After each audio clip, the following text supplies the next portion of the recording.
மதச்சார்பற்ற முற்போக்கு கூட்டணியின் தமிழகம் முழுவதும் நடத்தும் தமிழ்நாட்டுக்கு திட்டங்களும் இல்லை, அடுப்பு எரிக்க கேஸ் சிலிண்டரும் இல்லை என்ற தலைப்பில் ஒன்றிய பாஜக அரசு தொடர்ந்து நம்மை தமிழகத்தை அவர்களுக்கு உடன்படாத, அடிபணியாத, முதுகெலும்புள்ள தன்மான முத்துவேல் கருணாநிதி ஸ்டாலின் தலைமையிலான அரசு செயல்படுகின்றது என்ற காரணத்தினால் தமிழகத்தை தொடர்ந்து வஞ்சித்துக் கொண்டிருக்கின்றது என்ற காரணத்தை முன்னிறுத்தி நாம் நடத்தி கொண்டிருக்கின்ற இந்த ஆர்ப்பாட்டத்திற்கு தலைமை வகிக்கின்ற எனது அன்பிற்குரிய அண்ணன் நகரமன்ற தலைவர், தமிழகத்திற்கே முன்னோடியாக வேதாரண்யம் நகராட்சியை மாற்றி காட்டியிருக்கின்ற பல சிறப்பான திட்டங்களை, கட்டமைப்புகளை உருவாக்கி தந்திருக்கின்ற அண்ணன் மாமி புகழேந்தி அவர்களே, இந்திய தேசிய காங்கிரஸ் கட்சியின் பிரதிநிதிகளே, விடுதலை சிறுத்தை கட்சியின் மாவட்ட தலைவர் சுமா செல்வராஜ் அவர்களே, அர்ஜுனன் அவர்களே, மார்க்சிஸ்ட் கம்யூனிஸ்ட் கட்சியின் அம்பியாபதி அவர்களே, இந்திய கம்யூனிஸ்ட் கட்சியின் திரு மாரியப்பன் அவர்களே, திராவிடர் கழகத்தின் பிரதிநிதி அவர்களே, மனிதநேய ஜனநாயக கட்சியின் ஷேக் அப்துல்லா அவர்களே, தேசிய முற்போக்கு திராவிட கழகத்தின் உதயகுமார் அவர்களே மற்றும் இங்கே திரளாக கூடியிருக்கின்ற நமது கூட்டணி கட்சியை சேர்ந்த அனைத்து தோழர்களுக்கும் என்னுடைய வணக்கத்தை தெரிவித்துக் கொள்கின்றேன். கேஸ் சிலிண்டர் தட்டுப்பாடை எதிர்த்து ஏன் ஒரு மாநில அரசு, நாம தான் ஆளுங்கட்சி, ஏன் ஆர்ப்பாட்டம் நடத்திக்கிட்டு இருக்கு அப்படின்னு ஒரு கேள்வி எழலாம். நீங்க தானே ஆளுங்கட்சி. என்ன இதுல விஷயம்னா, இந்த கேஸ் சிலிண்டர் துறை ஒன்றிய ஆளுங்கட்சியின் அதிகார வரம்புக்குள் வரக்கூடிய ஒரு துறை, மத்திய அரசோட கட்டுப்பாட்டில் உள்ளது. கடந்த ஒரு வாரமா மக்களிடையே மிகுந்த பதட்டம், பெட்ரோல் பங்க்ல கடுமையான கூட்டம், கேஸ் சிலிண்டர் போய் புக் பண்ற, அடிஷனலா கூடுதலா வாங்குறேன்னு சொல்லி அங்க ஒரு பெரிய அழுத்தம், இப்படி மக்கள்கிட்ட பீதியும் பதட்டமாக இருக்கின்றது. பெட்ரோலை ஸ்டாக் பண்றேன் இப்படின்னு சொல்லி இது மாதிரியான பதட்டங்களை, சமூக பதட்டங்களை தடுக்க ஒன்றிய அரசு தவறிவிட்டது. ஒரு பொறுப்புள்ள ஒன்றிய அரசு என்ன பண்ணிருக்கணும், கூட்டத்தை நடத்தி மாநில முதல்வரோடு ஒருங்கிணைந்து இந்த மக்களுடைய பதற்றத்தை தணிக்க எல்லா நடவடிக்கைகளும் எடுத்திருக்க வேண்டும்.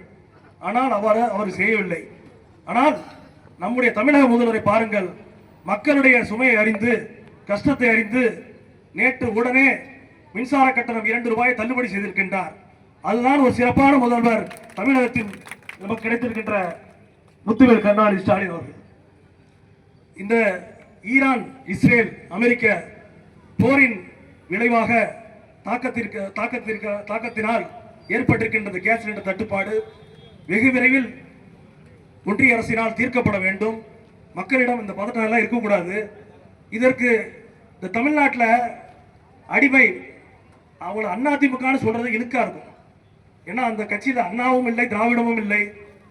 அவர் சமீபத்தில் கூட ஒரு மிக இழிவான ஒரு செயல் நடந்திருக்கின்றது. திராவிட இயக்கத்திற்கு அடித்தளமிட்ட சீர்திருத்தவாதியும் பகுத்தறிவு தந்தையுமான தந்தை பெரியார் அவர்களுடைய படத்தை திருச்சியில் சமீபத்தில் நடைபெற்ற தேசிய ஜனநாயக கூட்டணியின் பொதுக்கூட்டத்தில் அந்த அலங்கார வலையில வைத்திருந்திருக்கின்றார்கள்.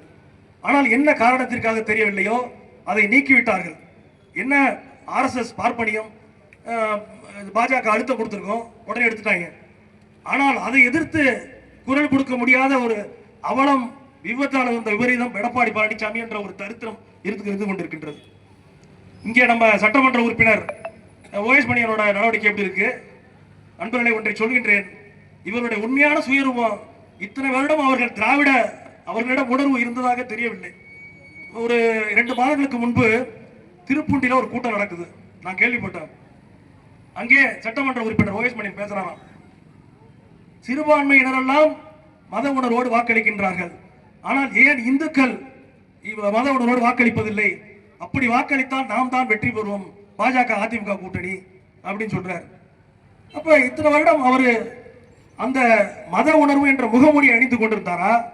சிறுபான்மை நன்றாக சிந்தித்து பார்க்க வேண்டும். இது சொன்னது உண்மை, இதற்கு ஆதாரம் இருக்கின்றது. அதிமுக முன்னணி தலைவர்கள் எல்லாருமே இந்த கருத்து தான் பேசுறாங்க. அதாவது அவருடைய நோக்கம் என்னன்னா, பாஜகவை கூட்டணி சேர்த்தாச்சு விருப்பத்துக்கு மாறா இல்ல, அவங்க ஈடியை வச்சு அடிப்பணியை வச்சு அமலாக்கத்துறை ரெய்ட எடப்பாடி சம்பந்தி வீட்டுக்கு அனுப்பிச்சு கூட்டணி அமைச்சிட்டாங்க, டெல்லிக்கு பழனிசாமி வர சொல்லி. ஆனால் இவர்களுக்கு அந்த கூட்டணி தமிழ்நாட்டில் தேராதுன்னு நல்லா தெரியும்.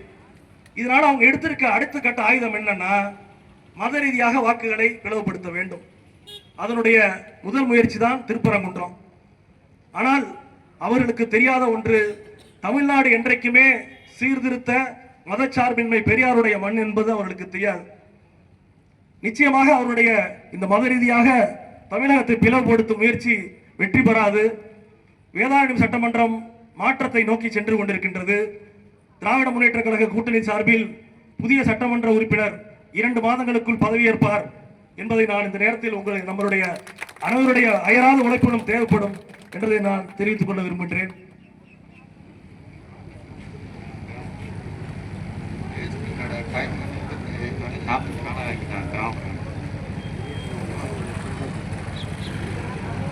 அது வக்கீல் சொல்றாங்க, கேஸ் சிலிண்டர் புதுப்பிக்கின்ற காலகட்டத்தை, நீட்டிக்க காலகட்டத்தை 27 நாட்கள்ல இருந்து 45 நாட்கள் ஆக்கிவிட்டார்கள் என்று சொல்லுறார். இது மக்களுக்கு எவ்வளவு பெரிய சிரமத்தை, நெருக்கடியை, ஒரு எல்லாமே மற்ற எல்லா விஷயத்திலையும் மக்களால சமாளிக்க முடியும், ஈடுகட்ட முடியும்.